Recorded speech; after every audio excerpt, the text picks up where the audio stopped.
Welcome to Audio Street. So let's talk about ellamai or ellamai. I don't know how you say her last name, but the boot up girl. Let's talk about her new album, Heart on My Sleeve. And I really like the color palette of her album. It's like very colorful and like sensual and calming and relaxing too. And it reminds me of Boot Up. I feel like this has evolved past the point of just being, R&B kind of trendy and trying to ride that wave of Boot Up. I'm glad that she's making a statement of moving past that, because that song was playing constantly for a long time. I mean, that's good for her, but I'm sure the artists get tired of, constantly doing the same exact song. I'm not gonna say any current names, but Doja Cat. Anyway, let's move on. So on her tracks, she's got Not Another Love Song, and I will say I love this track. There's just a certain like swirling style that I really enjoy, and I could listen to this track on repeat. I was surprised to see this on the album, since this song came out in 2020, and this could have just been a filler track, but I was definitely surprised to see it, because usually artists don't take songs from 2 years ago and put them on a newer album, at least not that I have really seen currently. So that was a surprise, but I did think that this could have been a filler, especially if she had a certain number of tracks that she had to have for this album. Her track Didn't Say is a very good R&B track. I was a little surprised to hear Lotto on the song, and she makes a really nice addition to the track. She gives a really great delivery, and I could listen to this one over and over again. I really enjoy the heavy rhythms, and Ella's vocal roller coaster abilities just add so much more to the song, and this is a really great track. The track Break My Heart has a starting beat that I didn't expect. I like how the beat is almost a 90s heavenly kind of beat, somewhat reminding me of a Brandy beat, but not Dark Child, if you know what I mean.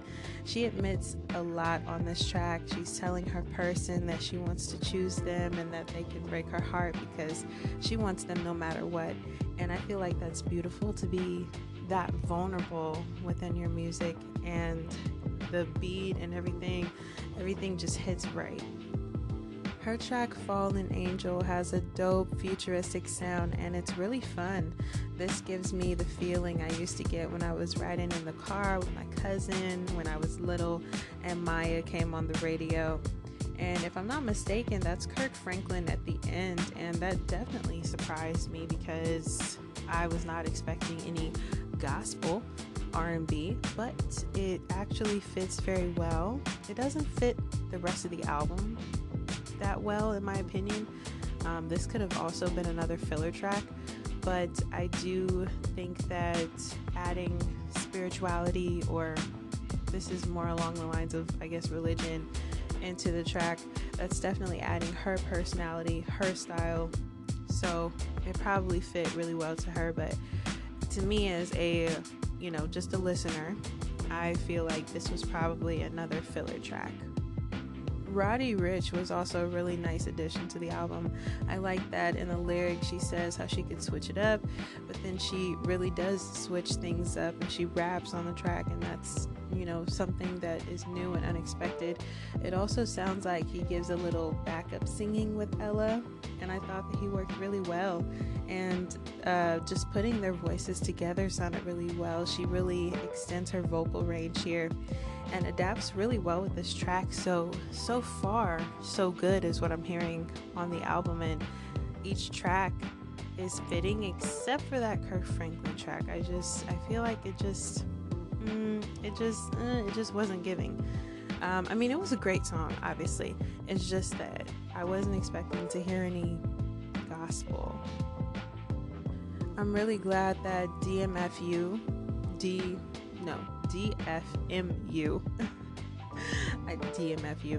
I don't know what that means.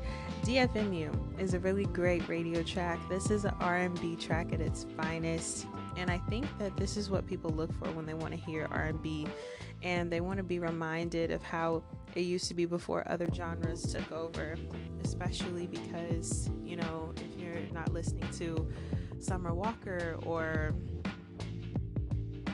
Ari Lennox or Jasmine Sullivan or even Kiana Lede, if you're not listening to artists of the certain genre, I know there's so many more I didn't list off, you know, like Janae Aiko, and I don't know, there's so many amazing artists out there who still do R&B, but it's just not as poppin' as it used to be, and it's just because people choose, you know, mumble rap over R&B, and that's typically what becomes most popular. Or at least, you know, in the Black community, it seems like mumble rap has kind of taken over, but it's definitely taken, you know, a front seat versus R&B taking a complete trunk position of the music world. I really love her track. Power of a Woman has mystery, and it could have been a Destiny Child song in my opinion. I really enjoy how easy it is to listen to. This is one of those body rolling songs and has such a pretty sound, and I love how sensual it is, and it just makes you feel really good too. Whoa, voice went away. It just makes you feel really good too, and I'm really glad to hear something like that. Something that just makes you feel really good, makes you feel happy to be a woman and proud to be a woman, and it's a beautiful song. Lucky Day adds some R&B funk that I can mess with, to be honest. I love a lot of the tracks that he has made, and if you haven't heard of Lucky Day, then you are missing out, because he has a really distinctive voice and it just goes so well with the music that he makes. That track is definitely much needed. They harmonize perfectly and they have great delivery. I love her track Feels Like. I love that track a lot.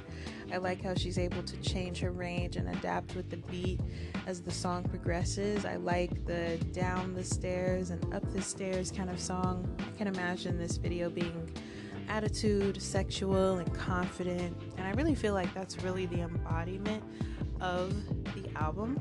That's why I'm definitely thrown off by the Kirk Franklin bit, but it was obviously necessary to add in because, you know, a lot of people go through journeys and certain things that of course we don't see, so this was something that she felt was necessary to add on the album.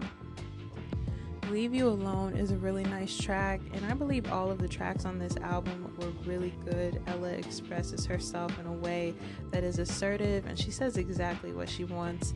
Sink or Swim is probably one that could have been a throwaway as well. It just seemed like it was added as a filler. I like Fading Out as the last track because it's got heavy bass, and I can picture myself playing this in the car. I like how she can make her voice go deeper in range, but we can still understand her, and it really just shows her growth past Booed Up and leaving that whole era behind and still giving us her own style, but her showing herself as a grown woman and knowing exactly what she needs from her other person. I feel like the most impactful track to me was Power of a Woman, and it's just a really beautiful song. My favorite line from the album, or one of my favorite lines from the album, is I can feel you when you hurting.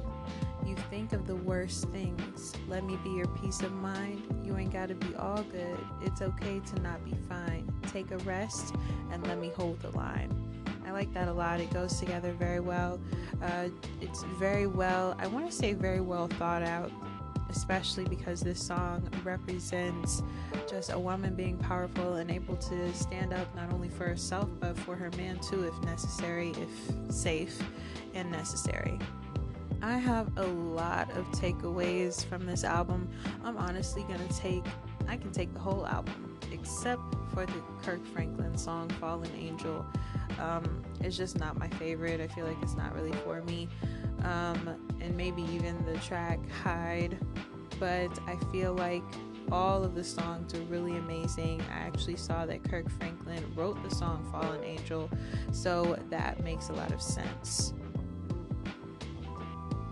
I give this album a B plus because the whole album is really, really good. But I do feel like there were a few throwaways that weren't really necessary. Like, I would have liked to hear something else other than Not Another Love Song, especially because that is 2 years old. So I would have liked to hear something that's just newer and fresh, but she also adds a lot of that on the whole album. There's a lot of her already adding this newness that we haven't seen or heard from her before, and it's well worth listening to. So B plus.